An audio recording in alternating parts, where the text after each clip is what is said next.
Halo, selamat datang di Belajar Bentar. Sebelumnya, saya telah melakukan uninstall driver VGA NVIDIA. Dan setelah menginstalnya, ketika saya ingin menjalankan aplikasi AirText Voice, atau ketika aplikasi AirText Voice secara otomatis aktif, terdapat error, yaitu gagal menemukan speaker atau mic. Jadi sekarang, bagaimana cara memperbaikinya? Untuk pertama, kita akan kembali melakukan install RTX Voice. Kita coba lagi, melakukan install, pilih yes,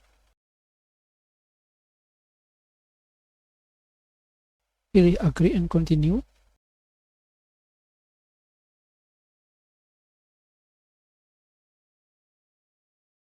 close,